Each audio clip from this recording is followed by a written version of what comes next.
salt of the earth. Matthew 5 verse 13. You are the salt of the earth. But if the salt loses its saltiness, how can it be made salty again?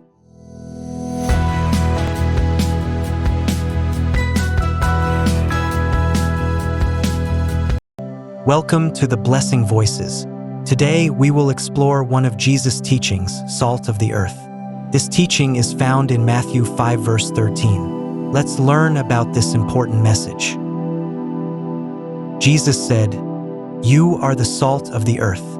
But if the salt loses its saltiness, how can it be made salty again? It is no longer good for anything except to be thrown out and trampled underfoot."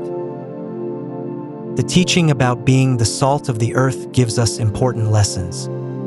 First, influencing the world positively. Colossians 4 verse 6.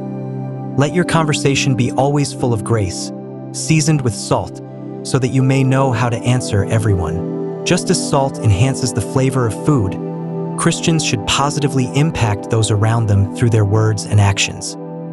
The story of Daniel, who maintained his integrity and positively influenced the Babylonian kingdom, Daniel 6, exemplifies this principle. Remember, Jesus said, "You are the salt of the earth."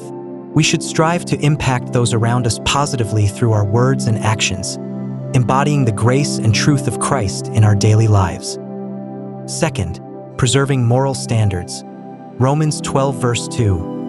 Do not conform to the pattern of this world, but be transformed by the renewing of your mind.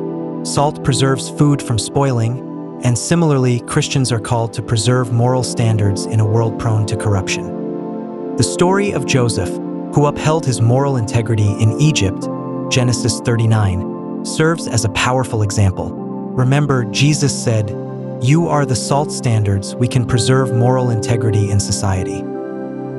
In conclusion, let's strive to be the salt of the earth, positively influencing the world and preserving moral standards through our faith and actions.